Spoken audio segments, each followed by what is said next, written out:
خداوند عالم نے پنج تن پاک کے انوار کو خلق فرمایا، اسی وقت سے اللہ کریم نے پنج تن پاک کے نام بھی رکھ دیے۔ اس دنیا میں آنے کے بعد نہیں رکھے گئے، ورنہ کل میں نے ایک روایت سنائی، اگر یہ نام پہلے سے نہ رکھے گئے ہوتے تو آدم علیہ السلام نے جب توبہ کی تھی تو پھر پنج تن کے نام کا واسطہ کیسے دیا تھا؟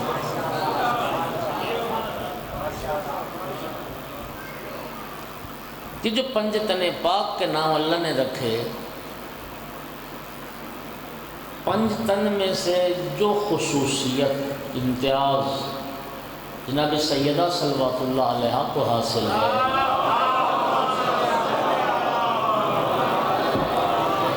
وہ باقی چار معصوموں کو بھی حاصل نہیں۔ باقی جو چار تن ہیں، ہر تن کا ایک نام اللہ نے رکھا، سیدہ طاہرہ کے 9 نام اللہ نے رکھے، اور شاید یہی وجہ ہو کہ 9 کا جو عدد ہے وہ بی بی پاک سے نسبت رکھتا ہے، 9 کا عدد۔ ان 9 ناموں میں میں عرض کروں کہ ہم جب نام رکھتے ہیں نا کسی بچے کا، تو ہمارے پیش نظر نام اور صاحب نام میں کوئی مناسبت مطابقت پیش نظر نہیں ہوتی۔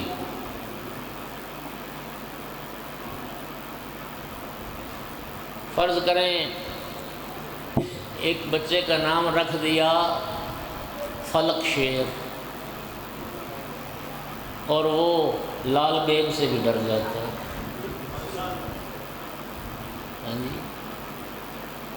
ایک بیچارہ غریب طالب علم آیا تھا میرے پاس، تو اس کا نام پوچھا تو کہتا ہے سردار عالم۔ واہ، نام سردار عالم، رہنے کو گھر بھی نہ ہو۔ نام کسی کا سخی عباس رکھ دیا، انتہائی بخیل، نکلے وہ کنجوس۔ نام بہادر علی، لیکن بزدل۔ نام کسی کا فاضل اور ان پڑھ۔ نام اخلاق رکھ دیا، نکلے میری طرف بد اخلاق۔ تو ہم جو نام رکھتے ہیں، آپ نے نام رکھ دیا آفتاب، وہ کالا کٹ نکلا۔ مہتاب، ایسا ہوتا ہے، یعنی نام صاحب نام سے مناسبت اور مطابقت نہیں رکھتا ہوتا۔ لیکن جب اللہ رب العزت کسی کا نام رکھتا ہے، وہ عالم الغیب ذات ہے، وہ نام اور صاحب نام میں مناسبت مطابقت دیکھتا ہے تو نام رکھتا ہے۔ کسی کو لائق تعریف پاتا ہے تو نام محمد رکھ دیتا ہے۔ کسی ذات میں کائنات کی ساری بلندیاں سمٹی ہوئی نظر آتی ہیں تو نام علی رکھ دیتا ہے۔ کسی ذات میں جہنم سے چھڑانے والی صفت پاتا ہے تو نام فاطمہ رکھ دیتا ہے۔ اور کسی ہستی میں کردار، گفتار، پندار کا حسن یکجا دیکھتا ہے تو نام حسن اور حسین رکھ دیتا ہے۔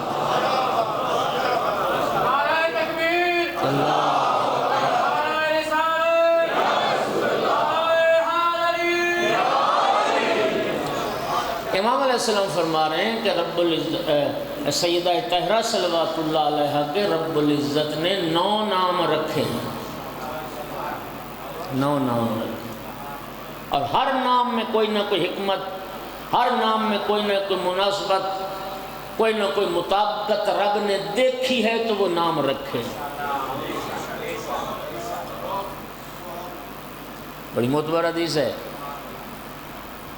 پہلا نام جو معروف نام ہے بی بی کا فاطمہ صلوات اللہ علیہ۔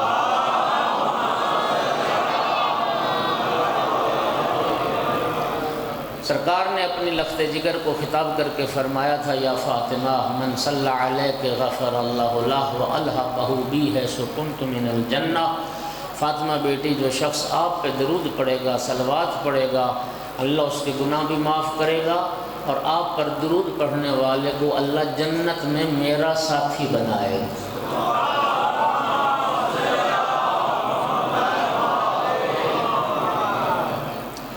یہ جو بی بی پاک کا نام مبارک رکھا گیا پیغمبر سے اور آل پیغمبر سے 5-6 احادیث موجود ہیں جس میں اس نام کی وجہ تسمیہ، نام رکھنے کی وجہ پوچھی گئی کہ یہ نام کیوں رکھا گیا۔ سب سے پہلے بارگاہ رسالت میں لے چلتا ہوں، سرکار سے سوال کیا گیا یا رسول اللہ لما سمیت فاطمہ فاطمہ، یا رسول اللہ آپ کی بیٹی کا نام مبارک فاطمہ سلام اللہ علیہ یہ کیوں رکھا گیا؟ سرکار نے فرمایا لأن اللہ فاطمہ و ذریتہا و شیعتہا و محبیہا من النار، اللہ نے میری بیٹی کو، میری بیٹی کی ذریت کو، میری بیٹی کے شیعوں کو، میری بیٹی سے محبت کرنے والوں کو جہنم سے محفوظ رکھا ہے، اس لیے نام فاطمہ رکھا ہے۔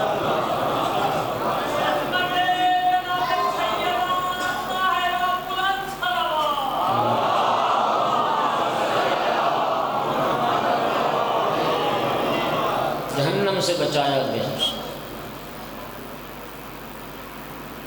امام جعفر صادق علیہ السلام سے جب یہی پوچھا گیا کہ آپ کی جدہ کا نام مبارک یہ کیوں رکھا گیا، تو امام نے جو علت بتائی وہ ذرا سنی۔ سرکار نے فرمایا لأن الخلق فتموا عن کنہ معرفتہا، ارباب دانش خلق اس میں جمع کہلاتا ہے عربی گرامر کی روح سے، پھر اس پر الف لام داخل ہے۔ الخلق کا معنی بنے گا تمام مخلوقات، تمام مخلوقات میں ملائکہ بھی آ گئے، تمام مخلوقات میں جن بھی آ گئے، انسان بھی آ گئے، حیوانات بھی آ گئے۔ مولا آپ کی جدہ کا نام مبارک فاطمہ سلام اللہ علیہ کیوں رکھا گیا؟ فرمایا لأن الخلق فتموا عن کنہ معرفتہا، فرمایا جس بی بی کی کنہ معرفت کو درک کرنے سے تمام مخلوقات عاجز ہوں اس کو فاطمہ کہا ہے۔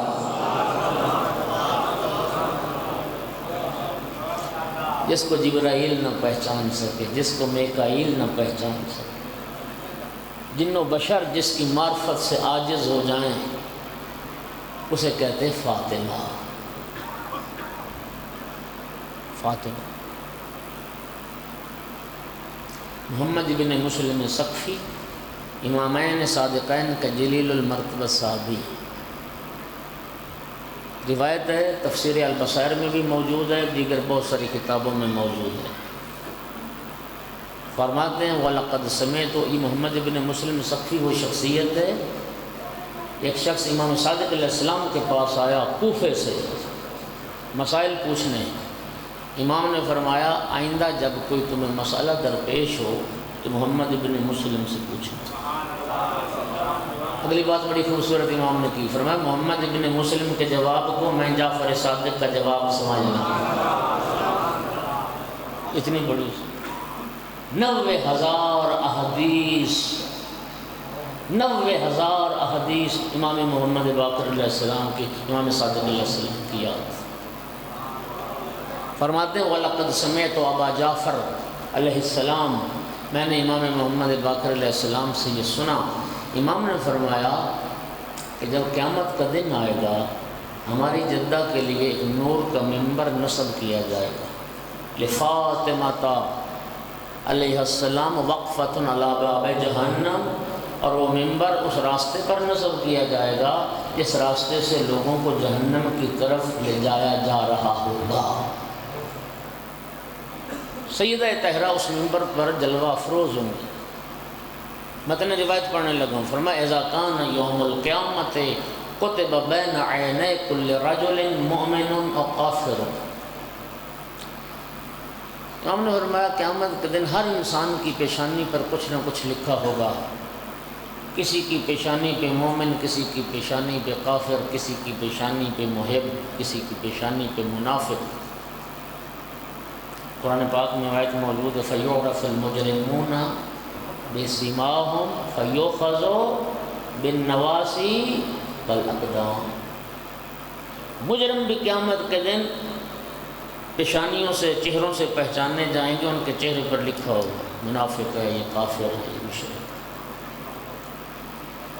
سیدہ طاہرہ ممبر پر جلوہ افروز ہوں گی، امام باقر علیہ السلام فرما رہے ہیں فَيُؤْمَرُ بِمُحِبٍّ قَدْ قَصُرَتْ ذُنُوبُهُ إِلَى النَّارِ۔ ایک لفظ ذمہ داری کے ساتھ، ایک محب سیدہ، ایک گناہگار محب، حدیث میں لفظ ہے کثرت گناہ، کثرت گناہ کی وجہ سے اللہ تعالیٰ ملائکہ کو حکم دے گا لے جاؤ اس کو، پکڑ کے جہنم میں ڈال دو۔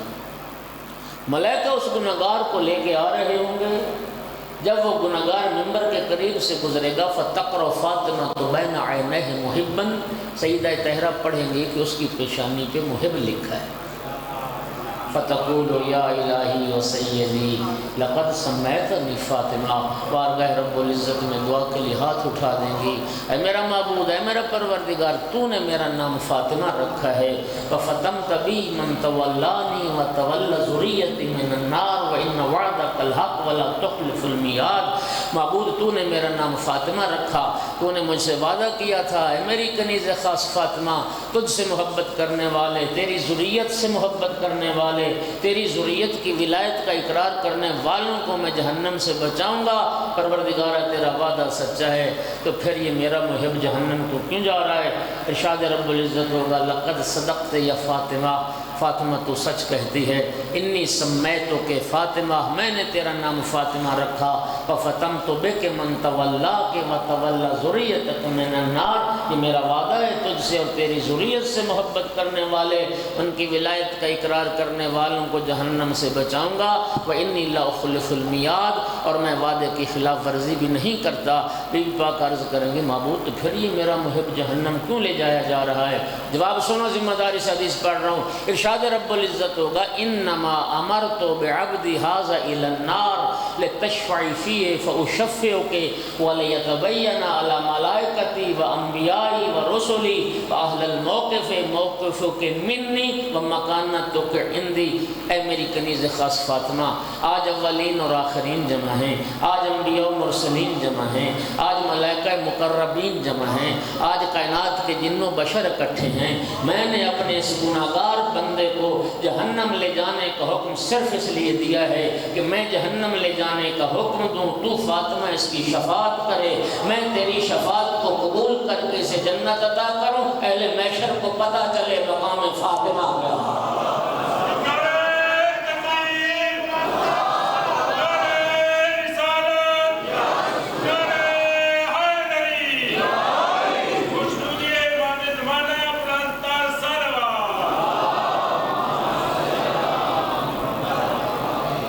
یا سیدتا امائی، او میری کنیزوں کی سردار فاطمہ، میں تو تیرا مقام و مرتبہ محشر والوں پر واضح کرنا چاہتا ہوں، اہل محشر کو تیری عظمت بتانا چاہتا ہوں۔ فمن قرأت بین عینیہ مومنا خذی بیدہ، جس کی پیشانی پہ بھی مومن لکھا ہے، محب لکھا ہے، شفاعت کرو، اپنے ساتھ جنت لے جاؤ۔ شفاعت فرمائیں گے سیدہ، نام اس لیے فاطمہ، جہنم سے چھڑانے والی، خوش نصیب ہو، رب نے تمہاری بخشش کے کیسے کیسے سامان پیدا کیے۔ بعض لوگ بڑے تنگ نظر ہیں، تنگ دل ہیں، مجھے یاد نہیں آ رہا، ایک مہینہ شاید ہوا پچھلے مہینے سی ذی الحج کے مہینے میں کس جگہ میں مجلس تھی، تو میں نے کوئی اسی طرح شفاعت کے باب میں کوئی حدیث پڑھی، تو میں مجلس پڑھ کے نکلا تو کسی صاحب کا پھر فون آیا، کہیں لگے شرائع صاحب آپ ایسی روایات پڑھتے ہیں تو لوگ تو پھر عمل کرنا ہی چھوڑ دیں گے، اور لے کیا آپ سب کو جنت پہنچا دیتے ہیں؟ تو اچھا، مجھے بڑا تعجب ہوا، نہیں جی پھر ایسی حدیث، میں نے کہا تو پھر اگر ایسی حدیث پڑھنا جرم ہے تو قرآن پاک میں سے یہ آیت بھی نکالو، وَقُلْ يَا عِبَادِيَ الَّذِينَ أَسْرَفُوا عَلَىٰ أَنفُسِهِمْ لَا تَقْنَطُوا مِن رَحْمَتِ اللَّهِ، محبوب میرے ان بندوں سے کہہ دو جنہوں نے گناہ کر کے اپنے نفسوں پہ ظلم کیا، میری رحمت سے کبھی مایوس نہ ہو۔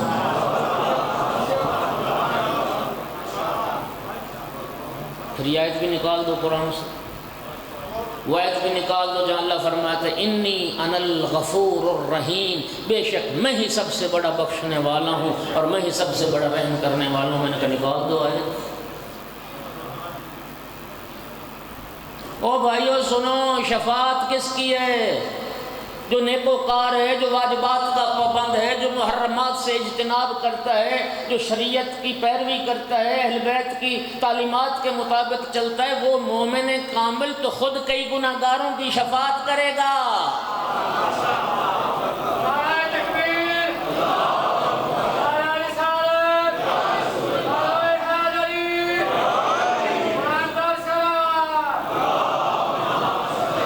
عجیب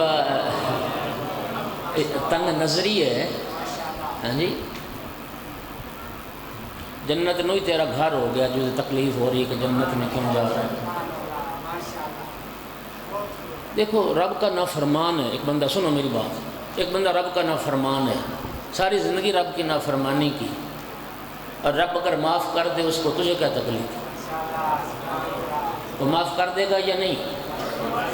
معاف کس کو کیا جاتا ہے؟ جو قصوروار ہو، گناہ گار ہو، جس نے گناہ ہی نہیں کیا وہاں تو معافی کا تعلق ہی نہیں۔ اور رب کریم کی ساری صفات مبالغہ کی اور صفت مشبہ کی سے غفار ہے، غفور ہے، ستار ہے۔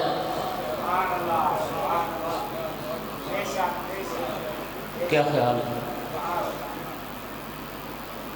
سامعین گرامی، اللہ آپ کو سلامتی عطا کرے۔ ایک بات سن لو ذرا غور سے، امام صادق علیہ السلام نے ارشاد فرمایا من انکر ثلاثۃ اشیاء فلیس منا، تین چیزوں کا منکر ہم میں سے نہیں ہے۔ جو معراج پیغمبر کا منکر ہے وہ بھی ہم میں سے نہیں ہے، جو قبر میں منکر نکیر کے سوالات کا منکر ہے وہ بھی ہم میں سے نہیں ہے۔ فمن انکر الشفاعۃ فلیس منا، اور جس نے شفاعت کا انکار کیا وہ بھی ہم میں سے نہیں۔ شفاعت پہلے سمجھو تو صحیح ہے کس مورد میں؟ جو حضرات مدینہ گئے اگر انہوں نے خیال کیا ہو، نہیں کیا تو میں بتاتا ہوں، آپ مدینہ جاؤ تو وہاں پڑھ لینا، ریاض الجنہ سے جب نکلتے ہیں محرابی دروازے بنے ہوئے ہیں، ایک محرابی دروازے پر سرکار کی حدیث لکھی ہوئی ہے، قال النبی صلی اللہ علیہ وآلہ وسلم انما ادخرت شفاعتی لأہل القبائر من امتی، میں نے اپنی شفاعت کو، نبی پاک فرما رہے ہیں، میں نے اپنی شفاعت کو ذخیرہ کر رکھا ہے امت کے ان افراد کے لیے جن سے گناہان کبیرہ سرزد ہو۔ اب یہ حدیث پیغمبر پاک کی حدیث وہابیت کے مرکز میں لکھی پڑی ہے، کیا یہ نبی پاک گناہ کرنے کی دعوت دے رہے ہیں؟ اپنی اپنی سوچ ہوتی ہے۔ ایک بات سنو سارے جوان غور کے، جملہ دل کی لوح پر نقش کرو، لکھ لو، شفاعت کا عقیدہ گناہ پر جرأت دلانے کے لیے نہیں ہے، شفاعت کا عقیدہ گناہ گار کو مایوسی سے بچانے کے لیے ہے۔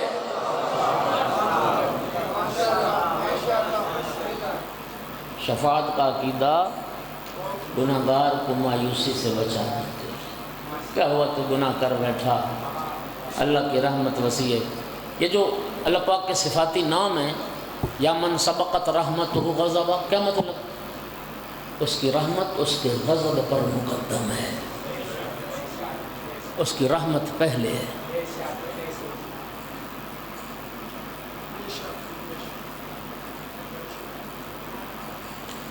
مومنین کرام، شفاعت برحق ہے، گناہ گار کی شفاعت ہے۔ یہ تو اپنی اپنی فکر ہے، اپنی اپنی سوچ ہے۔ من ذا الذی یشفع عنده الا باذنہ، اس آیت سے کیا ثابت ہوتا ہے؟ شفاعت کا انکار نہیں، شفاعت کا وجود ثابت ہوتا ہے۔ صرف اتنی بات ہے، اس آیت سے یہ بات ثابت ہوتی ہے، شفاعت کرنے والے جو ہستیاں بھی شفاعت کریں گی وہ اللہ کے اذن سے کریں گی۔ اور بی بی پاک کی شفاعت، وہ تو جنت سے تحریر آ گئی تھی، کل سنا کے نہیں گیا؟ رب تو اذن دے چکا ہے محمد وآل محمد کو، اپنے محبوب کے لیے قرآن میں فرما چکا ہے وَعَسَىٰ رَبُّكَ أَن يَبْعَثَكَ مَقَامًا مَحْمُودًا۔ وہ مقام محمود کیا ہے؟ اللہ جس مقام محمود پر اپنے محبوب کو فائز کرے گا وہ مقام شفاعت ہے۔ اور جب بی بی پاک شفاعت فرمائیں گی، چھٹے امام کا جملہ ہے مشرک کافر منافق کے سوا کوئی نہ رہ جائے گا جس کی شفاعت نہ ہو جائے۔ اور جب سیدہ طاہرہ کے محبوں کی شفاعت ہو جائے گی، قرآن میں آیت موجود ہے، پڑھ لینا، پھر اس کی تفسیر بھی پڑھ لینا۔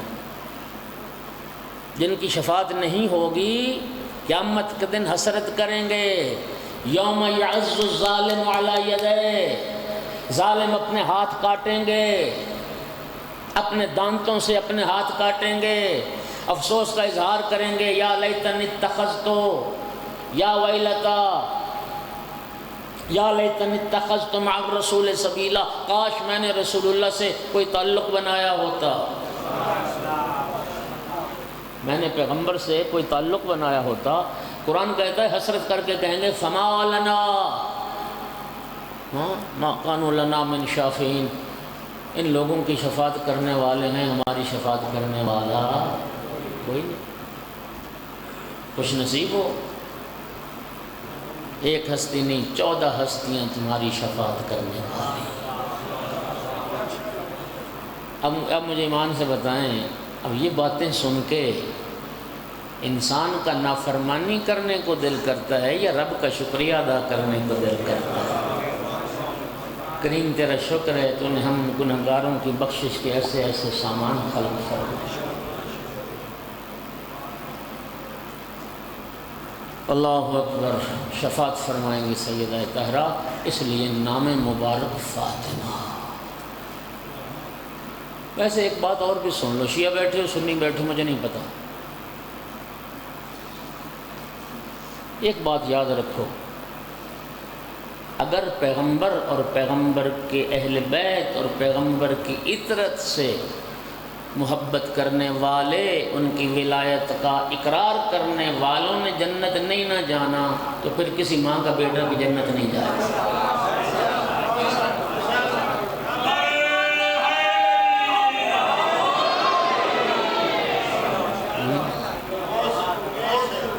پھر اور بھی کوئی نہیں جائے گا، جنت علی والوں کی ہے۔ یا علی انت وشیعتک هم الفائزون یوم القیامہ، نبی پاک کی حدیث ہے قیامت کے دن علی اور علی والے کامیاب۔ جنت کے وارث کون ہیں؟ یارثون الفردوس، قرآن پڑھو، کون ہیں فردوس کے وارث؟ متفق علیہ حدیث، الحسن والحسین سیدہ شباب اہل الجنہ و ابوہما خیر منہما۔ حسن و حسین علیہ السلام فرمایا یہ جوانان جنت کے سردار ہیں، ان کے بابا علی تو ان سے بھی افضل ہیں۔ ابنت فاطمہ سیدۃ نساء اہل الجنہ، میری بیٹی فاطمہ جنتی عورتوں کی سردار۔ تو پھر جنت کے وارثوں سے محبت کرنے والے، ان کی پیروی کرنے والے، ان کی راہ پر چلنے والے، انہوں نے جنت نہیں جانا۔ خالی جگہ خود ہی پر کر لو، صلوات پڑھو ذرا سا۔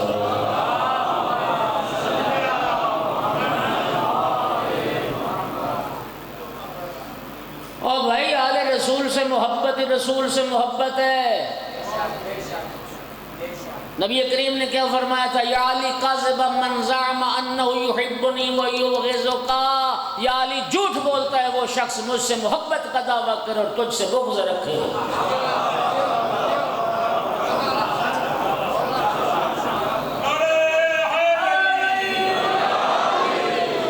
آل رسول سے محبت ہی تو رسول سے محبت ہے۔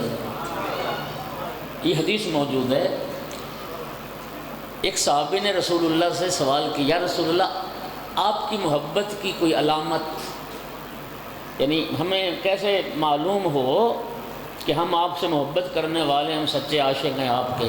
مولا علی تشریف فرما تھے، سرکار نے مولا علی کے کندھے پہ ہاتھ رکھا، فرمایا علی سے محبت ہی میری محبت کی نشانی ہے۔ صلوات پڑھ دو محمد و آل محمد۔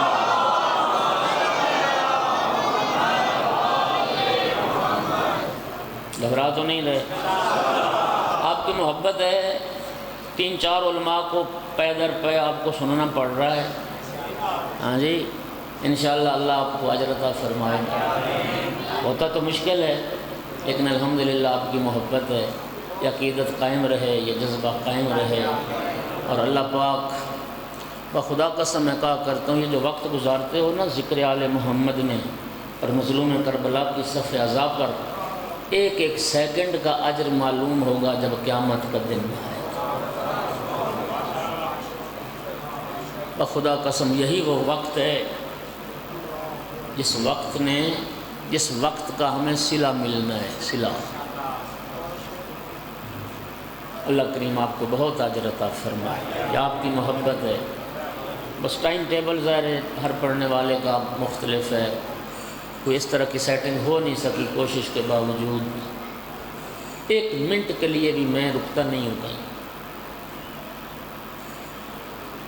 یہ نام مبارک، ایک نام فاطمہ سلام اللہ علیہا، 9 ناموں میں سے دوسرا نام بی بی کا مبارکہ،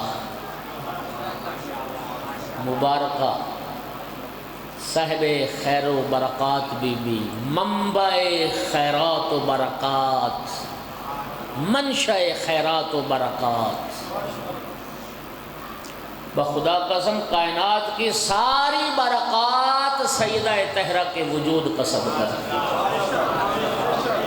دیکھیے برکات 2 طرح کی ہوتی ہیں، مادی برکات اور معنوی برکات۔ مادی برکات کیا ہیں؟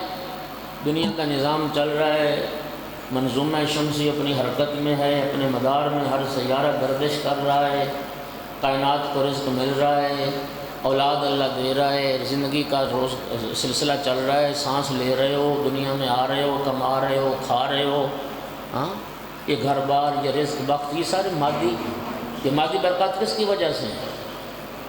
جمعہ پڑھنے والے لوگوں، خطیب جمعہ کے خطبے میں جب باہم آقا پر درود پڑھتے ہو، ایک جملہ پڑھتا ہے بیمنہ رزق الورا، امام مہدی کے صدقے میں کائنات کو رزق مل رہا ہے، بے وجود ہی ثبتت الارض والسماء، اس یوسف زہرا کا صدقہ ہے کہ یہ ارض و سما باقی ہیں۔ میرا بھائی یہ کائنات باقی ہے امام زمانہ کے صدقے میں۔ نبی پاک کی حدیث ہے لولا الحجت لساخت الارض باہلہا، اگر کائنات میں حجت اللہ نہ ہو، حجت خدا کا وجود نہ ہو تو یہ کائنات تباہ و برباد ہو گئی ہوتی۔ کائنات کا وجود امام کے وجود پر سب سے بڑی دلیل ہے۔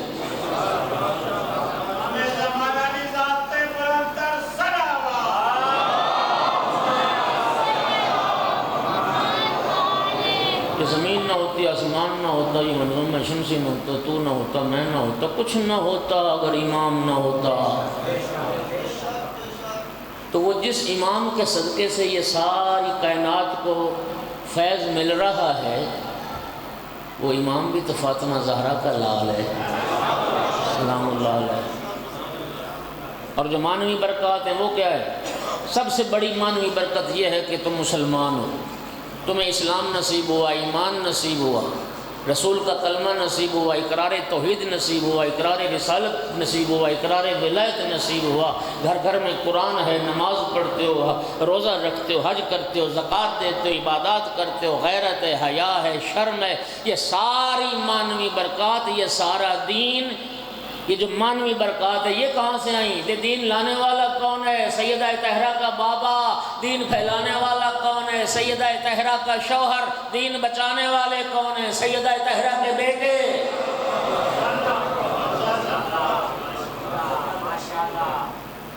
بی بی کا نام ہے مبارکہ۔ انجیل میں میں کتاب سے حوالہ پڑھ رہا تھا، بڑی معتبر ہے جنہوں نے لکھا حوالہ، میں نے انجیل چونکہ دیکھی نہیں، انجیل میں یہ بات لکھی ہوئی ہے کہ آخری نبی کی اولاد قلیل ہوگی، لیکن آخری نبی کی جو نسل چلے گی وہ مبارکہ کے بطن سے چلے گی۔ یہ نام مبارکہ انجیل میں لکھا ہوا۔ وہ برکات کیا ہیں؟ کئی جہات سے گفتگو ہو سکتی ہے، لیکن آج اس مبارکہ بی بی کی برکات میں سے جو ایک پہلو ہے برکت کا، وہ عرض کرنا ہے۔ اور وہ برکت پتہ کیا ہے؟ تسبیح زہرا، تسبیح زہرا صلوات اللہ علیہ۔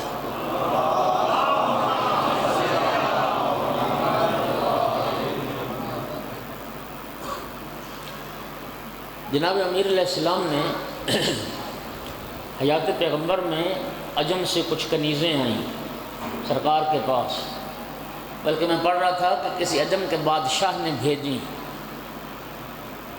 جناب امیر علیہ السلام نے سیدہ طاہرہ سے فرمایا، بنت پیغمبر، گھر کا کام کاج کافی ہوتا ہے، آپ کے بابا کے پاس کنیزیں آئی ہوئی، جا کے بابا سے کنیز کا مطالبہ کریں جو آپ کے کام کاج میں معاون بنے، مددگار ہو۔ مولا امیر المومنین کی خواہش اور فرمائش پر بی بی پاک تشریف لائیں بابا کے پاس۔ مسجد میں سرکار صحابہ کے درمیان بیٹھے تھے، بی بی پاک واپس پلٹ گئے، سرکار کی نگاہ پڑ گئی بیٹی پر۔ سرکار اپنے مقام سے اٹھے، سیدہ طاہرہ کے پاس تشریف لائے۔ فاطمہ بیٹی کسی کام کے لیے آئی تھی، عرض کی بابا جان گھر کا کام کاج کافی ہے، اگر ایک کنیز مل جاتی جو میرے کام کاج میں معاون ہوتی تو اچھا ہوتا۔ اس وقت سرکار نے فرمایا، فاطمہ بیٹی تمہیں کنیز چاہیے یا کنیز کی بجائے ایک ایسی شے عطا کروں جو دنیا و ما فیہا سے بہتر ہو۔ یہ ما فیہا جو بچے بیٹھے ما فیہا کہتے ہیں، یعنی جو کچھ دنیا میں ہے، دنیا اور جو کچھ دنیا میں ہے اس سے بہتر شے عطا کروں۔ بی بی پاک نے عرض کی، بابا اگر دنیا و ما فیہا سے بہتر شے مل جائے تو پھر میں نے کنیز کو کیا کرنا ہے؟ سرکار نے فرمایا، فاطمہ بیٹی رات سونے سے پہلے 34 مرتبہ اللہ اکبر، 33 مرتبہ الحمدللہ، 33 مرتبہ سبحان اللہ، آخر میں 1 مرتبہ لا الہ الا اللہ پڑھ کے سو جانا، دنیا و ما فیہا سے بہتر۔ جب سرکار نے تسبیح عطا کی، بی بی پاک نے 3 بار یہ جملہ دہرایا، رضیت عن اللہ وعن رسول اللہ، رضیت عن اللہ وعن رسول اللہ، رضیت عن اللہ وعن رسول اللہ۔ میں اللہ سے بھی راضی ہوں، میں اللہ کے رسول سے بھی راضی ہوں۔ یہ تسبیح در حقیقت سیدہ طاہرہ کی تسبیح تو نہیں ہے، 34 مرتبہ اللہ اکبر ہے، 33 مرتبہ الحمدللہ، سبحان اللہ، 1 بار لا الہ الا اللہ، اس میں تو بی بی پاک کا ذکر ہی نہیں ہے۔ تسبیح اصل خدا کی تسبیح ہے، لیکن چونکہ جناب سیدہ کے وسیلے سے ملی اس لیے تسبیح فاطمہ سلام اللہ علیہ کے نام سے شہرت پائی اس تسبیح نے۔ بڑا عرصہ ہو گیا، شاید 20 سال سے بھی زیادہ۔ میں سیالکوٹ میں پڑھ رہا تھا تو تسبیح بی بی کے تذکرہ کر رہا تھا، تو ایک نوجوان نے ایک کاغذ پہ ایک شعر لکھ کے بھیجا، وہ آج بھی یاد ہے، بڑا خوبصورت۔ کسی شاعر نے کہا کہ تیری تسبیح کے دانوں کا سہارا لے کر، تیری تسبیح کے دانوں کا سہارا لے کر مشورہ لوگ مشیت سے کیا کرتے۔ صلوات پڑھ دو محمد و آل محمد۔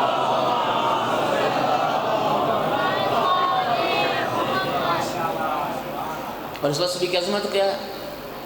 2 مقامات پر، یہ ویسے یہ تسبیح مستقل ایک عبادت ہے، مستقل، بشرطے کے باوضو ہو کر، بشرطے کے توجہ قلب کے ساتھ۔ ایسا نہیں بندہ ڈرامہ بھی دیکھ رہا ہے تسبیح پڑھ رہا ہے، اللہ اکبر اللہ اکبر اللہ اکبر، یہ نہیں، توجہ قلب کے ساتھ کہ میں کیا کہہ رہا ہوں، جو لفظ ادا ہو رہے ہیں ان کی طرف توجہ بھی ہو کہ میں کیا پڑھ رہا ہوں زبان سے، توجہ قلب کے ساتھ۔ 2 مقامات پر تاکید ہے، رات سونے سے پہلے اور ہر نماز واجب کے بعد۔ جب علماء سے پوچھ لو تاقیبات نماز میں جو افضل ترین تاقیبات ہیں وہ سیدہ طاہرہ صلوات اللہ علیہ کی یہ تسبیح ہے۔ امام صادق علیہ السلام فرماتے ہیں جو بندہ نماز کا سلام پڑھے، سلام پھیرنے کے بعد کیفیت نماز کو نہ توڑے، یعنی اسی تشہد کی حالت میں بیٹھا رہے اور قبلہ کی طرف سے رخ بھی نہ ہٹائے، ٹانگیں بھی نہ پھیلائے، جو نماز ختم کرنے کے فوراً بعد سیدہ طاہرہ کی یہ تسبیح پڑھتا ہے، امام فرماتے ہیں اللہ اس کے لیے جنت لکھ دے گا۔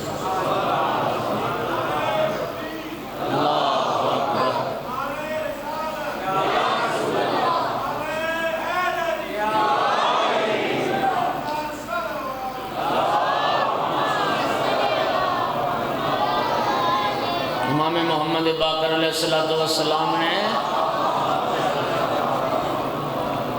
ارشاد فرمایا یہ میتن باللسان و الف فی المیزان و تطرد الشیطان و ترز الرحمن۔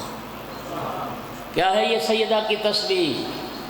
فرمایا پڑھنے میں تو 100 عدد ہیں، الف فی المیزان، لیکن میزان میں یہ 1000 ہیں، 1000 گنا بھاری۔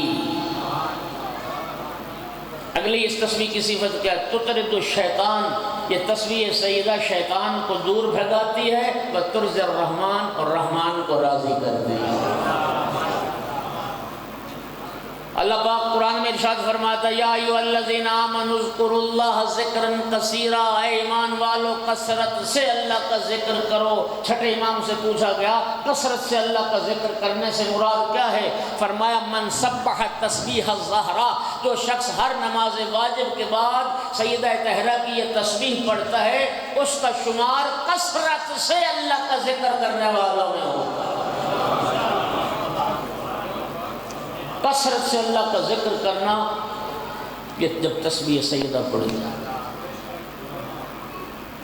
امام موسیٰ کاظم علیہ السلام نے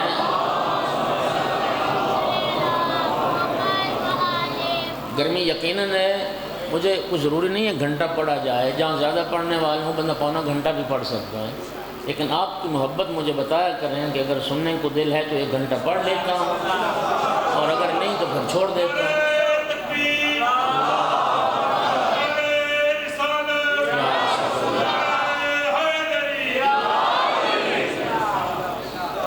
محبت آپ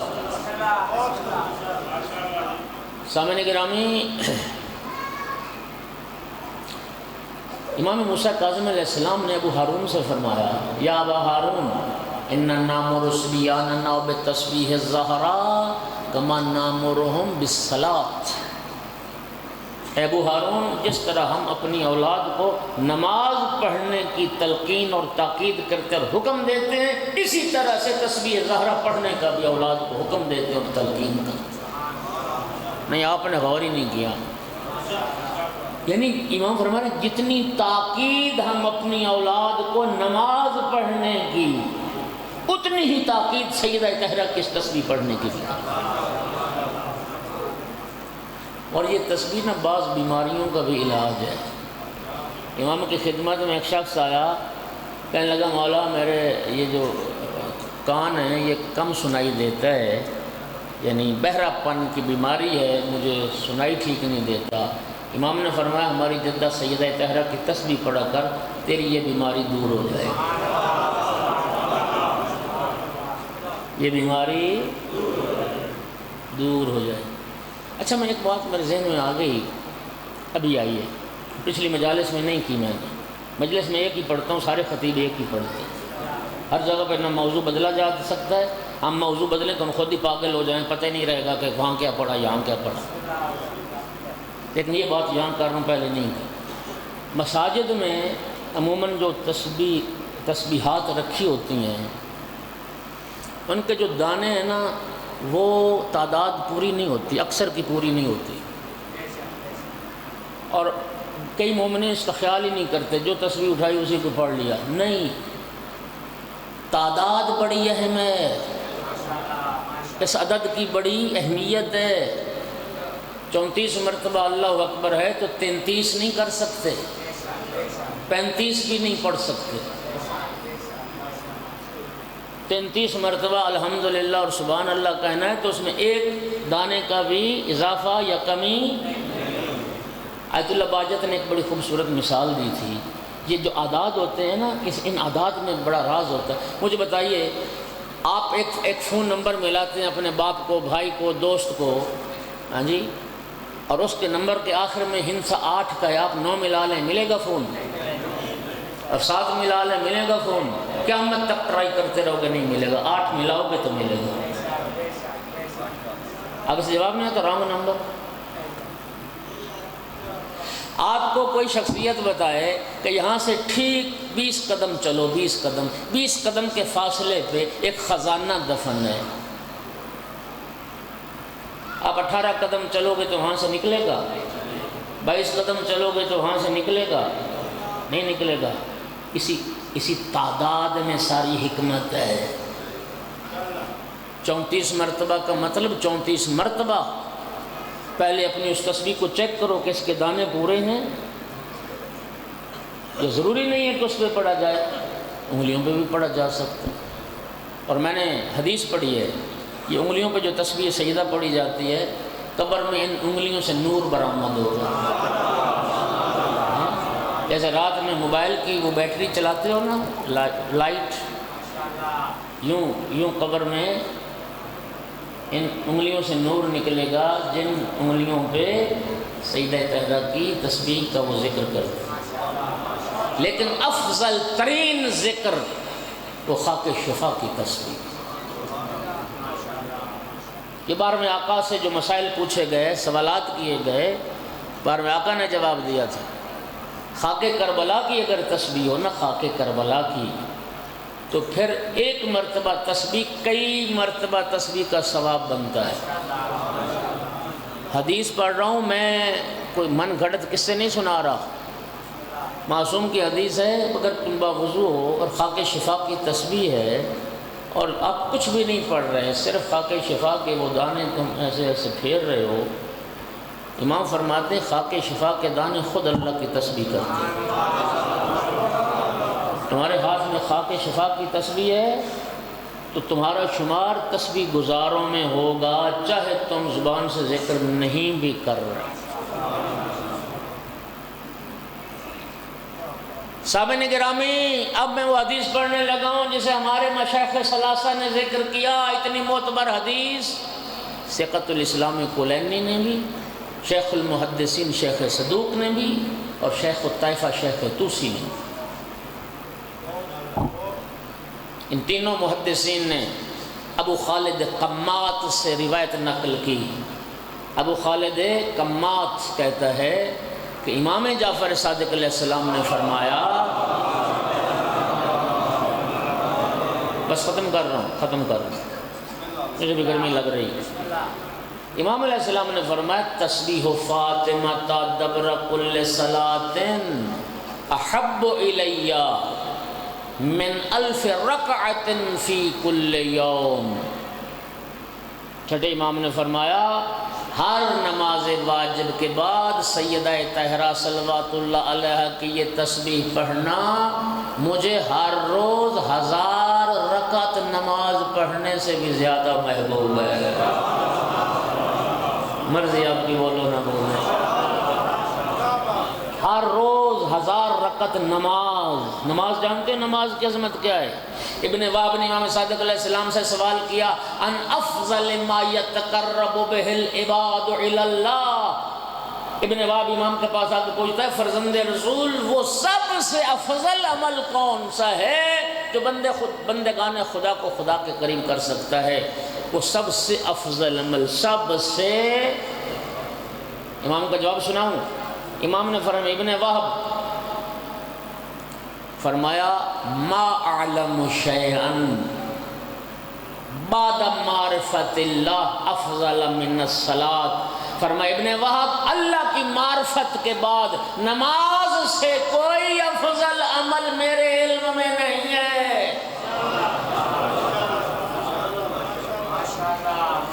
اللہ کی معرفت کے بعد سب سے افضل عمل نماز ہے، نماز سے کوئی اور افضل عمل میرے علم میں۔ اچھا، اب اس بات کا میں لطف صرف ارباب دانش لیں گے جنہیں سمجھ آئے گا۔ یہ جو امام علیہ السلام نے فرمایا ما عالم، میں نہیں جانتا، یہ لا علمی کا اظہار کون کر رہا ہے؟ جو ما کان کا بھی عالم ہے، ما یکون کا بھی عالم ہے، وما ہوا کائن الی یوم القیامہ، اور قیامت تک کیا ہونے والا ہے اس کا بھی عالم ہے۔ اب جب امام صادق علیہ السلام کائنات کا اتنا بڑا عالم یہ کہے کہ ما عالم میں نہیں جانتا، تو یہاں پر عدم العلم جہالت کے معنی میں نہیں ہے، یہاں پر عدم العلم عدم الوجود کے معنی میں ہے۔ یعنی ایسا نہیں ہے کہ نماز سے کوئی افضل شے تھی اور امام کے علم میں نہیں تھی، عدم العلم کا معنی ہے کہ کوئی افضل شے ہے ہی نہیں۔ نماز سے افضل شے کوئی، اگر کوئی افضل شے ہوتی جو تقرب الہی کا ذریعہ بنتی تو امام اس کو بیان کر دے۔ فرمایا سب سے افضل شے جو بندگان خدا کو خدا کے قریب کر سکتی ہے وہ نماز ہے۔ نماز کی عظمت آ گئی، اب آؤ امام نے کیا فرمایا، ہر نماز واجب کے بعد بی بی پاک کی یہ تسبیح مجھے امام صادق فرما رہے ہیں ہر روز 1000 رکعت نماز پڑھنے سے بھی زیادہ محبوب ہے۔ 1000 رکعت نماز اس سے زیادہ محبوب ہے سیدہ کی یہ تسبیح؟ نہیں، ابھی بھی نہیں۔ یہ جو امام نے فرمایا کہ 1000 رکعت سے زیادہ محبوب ہے، وہ اخلاق شرازی کی 1000 رکعت ہے، ہاں؟ وہ فیاض صاحب کی 1000 رکعت ہے، تیری میری 1000 رکعت ہے، اور نہ بابا نہ، تیری میری 1000 رکعت نہیں، امام جعفر صادق کی 1000 رکعت نماز۔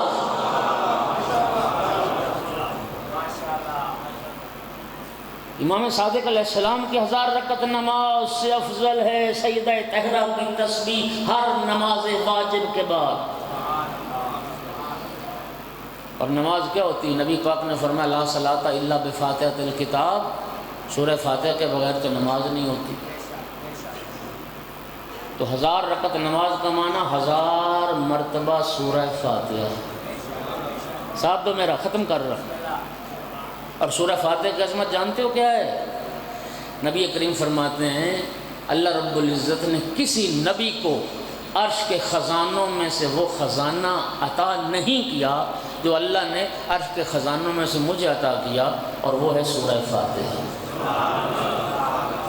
نبی پاک فرما رہے ہیں کہ سورہ فاتحہ من کنوز العرش، عرش کے خزانوں میں سے خزانہ۔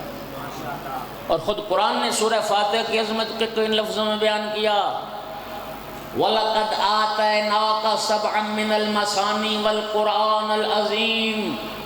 اللہ فرماتا ہے محبوب ہم نے آپ کو سبع مثانی عطا کیا۔ یہ سورہ فاتحہ کو کہتے ہیں سبع مثانی، سبع کہتے ہیں 7 کو، مثانی کہتے ہیں 2 بار 2 کو، یعنی 7 آیات ہیں سورہ فاتحہ کی جو 2 بار نازل ہوئی ہیں۔ یہ واحد صورت ہے سورہ فاتحہ جو مکہ میں بھی نازل ہوئی، مدینہ میں بھی نازل ہوئی، اس لیے سورہ فاتحہ کو سبع مثانی کہا جاتا ہے۔ قرآن میں اللہ فرما رہا ہے وَلَقَدْ آتَيْنَاكَ سَبْعًا مِّنَ الْمَثَانِي وَالْقُرْآنَ الْعَظِيمِ۔ محبوب ہم نے آپ کو سورہ فاتحہ بھی دی، قرآن عظیم بھی دیا۔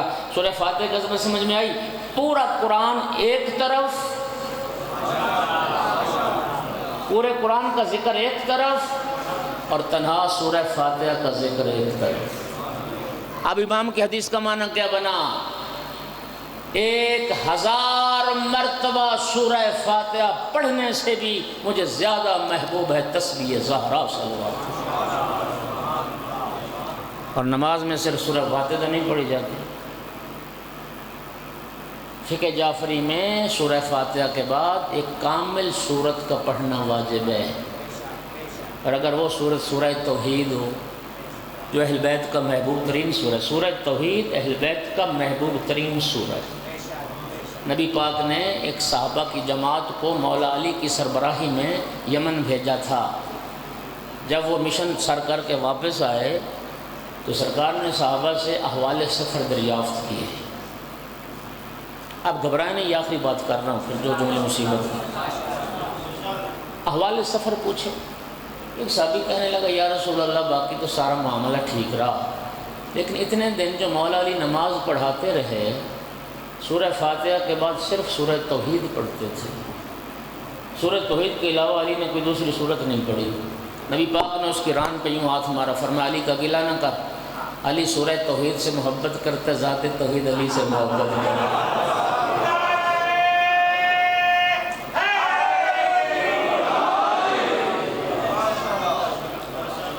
اہل بیت کا محبوب ترین سورہ ہے وہ سورہ توحید ہے، اور سورہ توحید کے لیے سرکار کی حدیث ہے جس نے ایک بار پڑھا، متن چھوڑ رہا ہوں، جس نے ایک بار پڑھا سورہ توحید کو 1/3 قرآن پاک پڑھنے کا ثواب حاصل کر، جس نے 2 بار پڑھا 2/3 قرآن کا ثواب، جس نے 3 بار پڑھا پورا ختم قرآن کا ثواب۔ اب اگر 1000 مرتبہ سورہ توحید پڑھی جائے، اس کا معنی یہ ہوا کہ 333 مرتبہ ختم قرآن کا ثواب ایک طرف، امام صادق فرماتے اس سے بھی زیادہ محبوب ہے تسبیح زہرا۔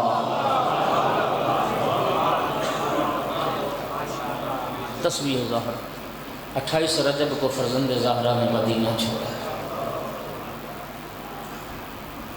تیاری شروع ہوئی۔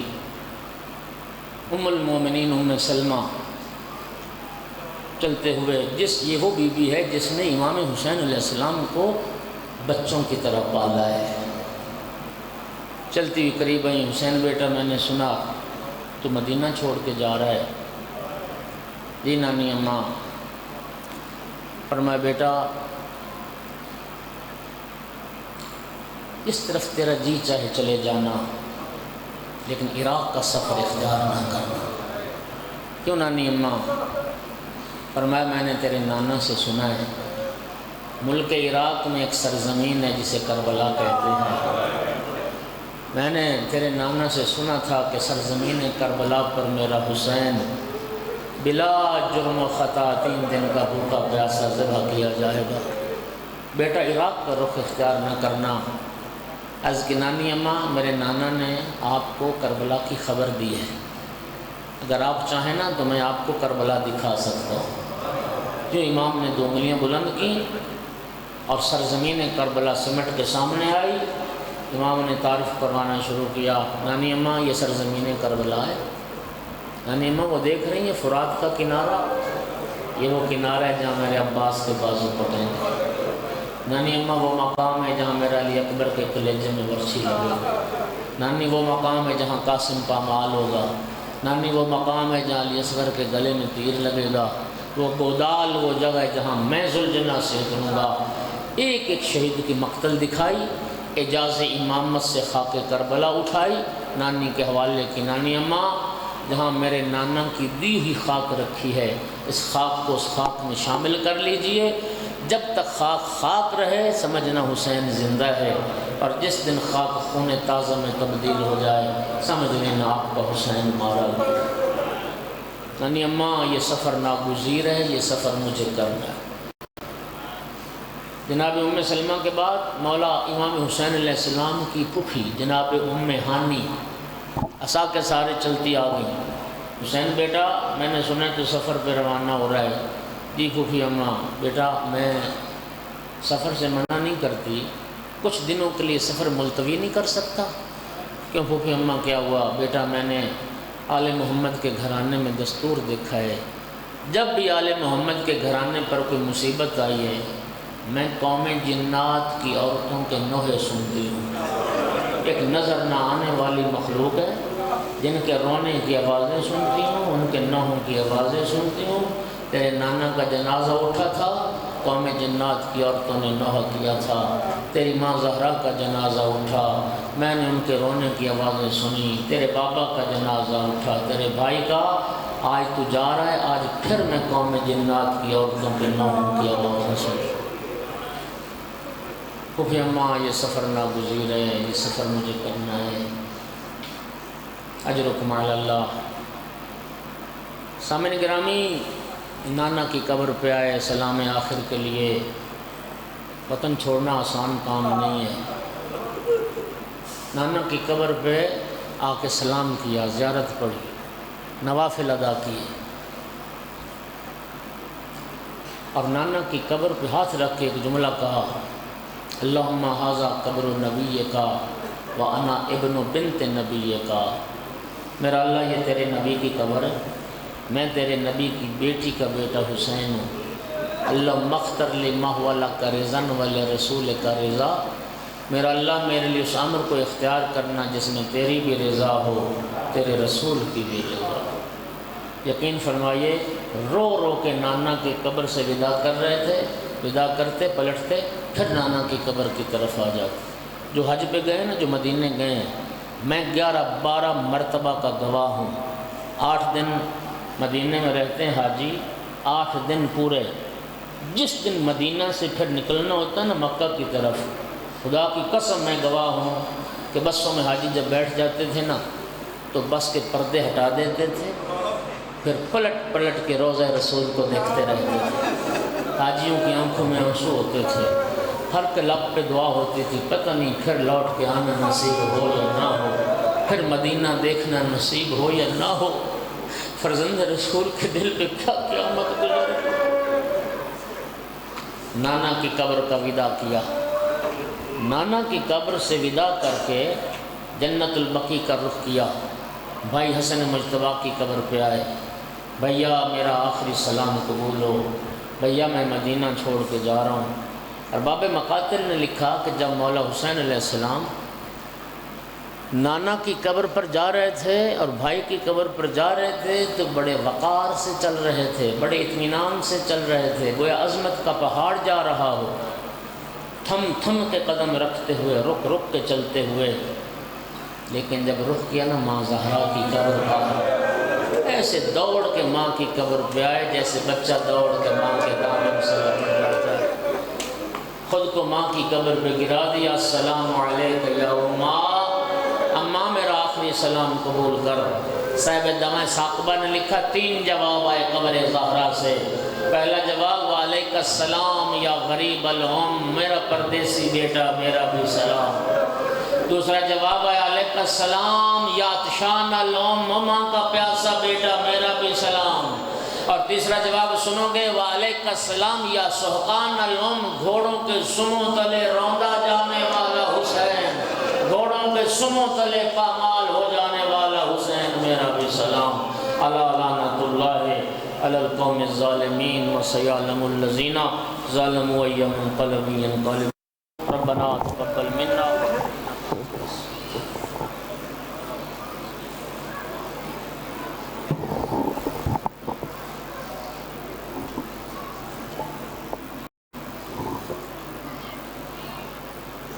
محمد و آل محمد